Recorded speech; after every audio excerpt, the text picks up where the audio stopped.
Welcome back to the Real Crypto Space. I'm your co-host Louis, and today we're going to talk about on why you could be right for a Ledger Nano X or a Ledger Nano S. And I'm your co-host Hamza, and we'll be talking about the pros and cons and why we should get a Ledger, Nano S, or even a Nano X if you're feeling an upgrade, and the prices that they basically go for, and why you should go for an upgrade, and how to use a Ledger Nano X, and why you should update it in order to get rid of hacks. We've also mentioned Trezor wallets and how that's similar to Ledger. However, in my opinion, it's not as good as Ledger. And we've also mentioned why many people don't use ledgers in order to trade or swap because of the gas fees on Ethereum. And that's why many people would rather go on Binance or a different exchange like Qcoin or Binance, which has a standard rate on the fees. However, coming up in July, there will be a reduction in fees in Ethereum, potentially, which will make the price skyrocket. So there's two options on the Ledger website. So you have the Ledger Nano S and you have the Ledger Nano X. So the Ledger Nano S is coming for £54.50, and the Ledger Nano X, I believe, is £109. £109 up here. The thing about ledgers, which covers both of them, which the Ledger Nano S and the Ledger Nano X, is they have the best security. So it's a hardware wallet, which basically means you have your own private key. So for example, even if you lose the actual ledger itself, you will still be able to get into your wallet and your money is safe. It can never be hacked, ever. It cannot be hacked. The only way your crypto can be stolen through a ledger is if you buy a false ledger where it's not genuine, where it could be phished. So if you go into link in the description, where you will have our link, and it will take you directly to the Ledger website, and you'll definitely have a genuine product. So that's probably the best option for you. The way to not get hacked through the ledger is by updating the firmware constantly, and there's no need to worry about not knowing when it needs to be updated, because you will receive this message saying update mode. So all you need to do is you need to plug it into your laptop and download the Ledger Live application, and you should be able to update it no problem.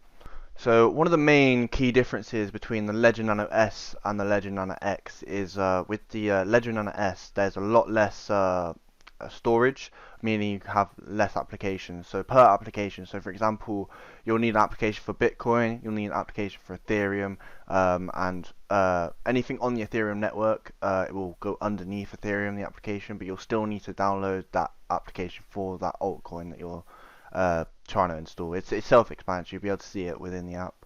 So with the Ledger Nano X, you can have a lot more cryptocurrencies on it, up to 1,000 digital assets, and there's always new assets added to the Ledger Live app, which is really useful. So you always get notified when you can buy a new coin or hold a new coin on the Ledger app. Another reason to purchase the Ledger Nano is for staking. You can stake with the Ledger Nano through MetaMask. You can link it to your Ledger Nano X, and you can stake through there. So your funds will then be safe through doing that. The pros of the Ledger Nano S is that it is very easy to set up and has many usabilities, and there's also huge coin support. So let's say you get into a difficult position where you don't know how to set up a coin, you can always ask for live support from the Ledger app, and they can show you step by step. So there's features on the Ledger that make it more into a secure technology. So your funds are always safe unless you update the app constantly. So you have to always keep the app updated, and you can set that auto update on the app so that you can always stay updated. And it is also a very affordable device, coming in at around £54.50, which is a decent price to make sure your funds are safe. It also looks like a USB, so it's very inconspicuous, making it very sleek, and you can just put it in your pocket. However, there's also cons to the Ledger Nano S, and it would definitely maybe worth looking into the Ledger Nano X, as it can support many different assets and many different cryptocurrencies. There's not a touchscreen navigation on the ledgers, therefore making it very annoying when you're trying to type in your password or just sending money, as there's only 2 buttons on the device. The main difference between the Ledger Nano X and the Nano S is that there's enhanced navigation with the button placement. So instead of clicking buttons, you can just glide through the screen by holding down both buttons, and that's something that the Ledger Nano S hasn't got. It is also reasonably priced in relation to the older models, but still a premium feel. So reasonably priced, making it very useful compared to the Nano S if you're looking for an upgrade. And also new assets are added daily through the Ledger Live app. So you can always look at the Ledger Live app and you can always add cryptocurrencies daily through there. Cons of the Ledger Nano X is that it is not touchscreen, making it not a very good upgrade from the Nano S if you're trying to find a touchscreen device. And it also hasn't got a full metallic body, which is something that many people want to go for, and they don't want to have fingerprints on the device. And it also has buttons to navigate, which can be a bit frustrating and at times.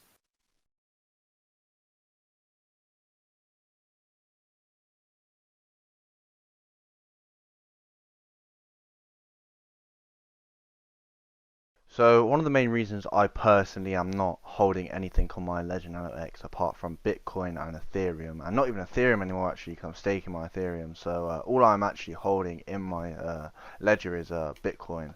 The reason for that is because the fees are insane for sending out. So for example, in my Binance, I'm doing all my trades, I'm doing my buying and selling. I would never do that on a Ledger because even just sending from a Ledger to another wallet, the fees are extortionate. And buying Bitcoin and buying any crypto on the ledger is also just way too expensive. To sell it, it takes a couple days. It's just not worth it doing any swapping or any buying or any selling on the ledger.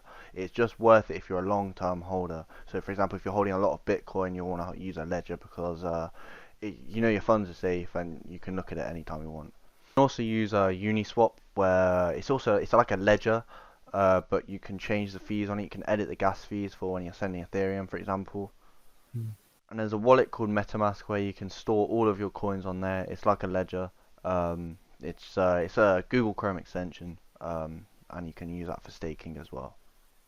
So where you can be trading with your Binance and your ledger as well is you keep them separate. So for example, you hold all your Bitcoin on your ledger or all of your Ethereum on your ledger if you're not staking it, or you just want to hold it in your Binance for some reason.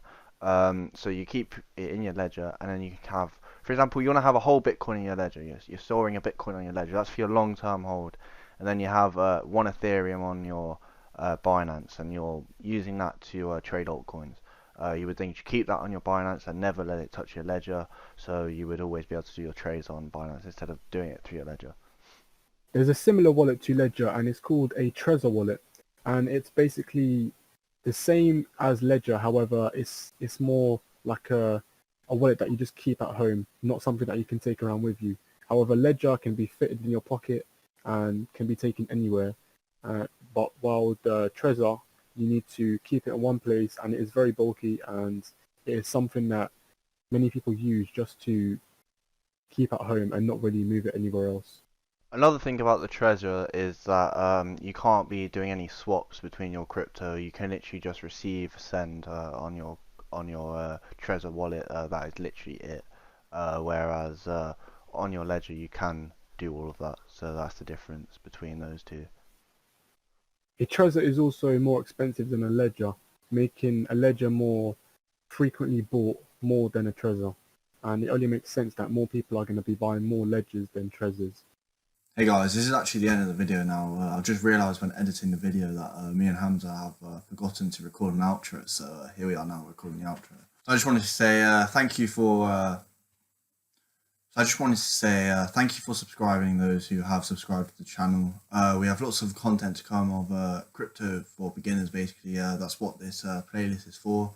Once this playlist is finished, there will be a new playlist, something new. Also, if you're still here, in the description and in the comment section, we have added the link to the Ledger website where you can go purchase the Ledger.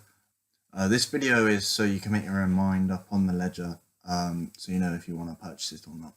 So yeah, thank you very much for watching, guys, and stay tuned for the next video.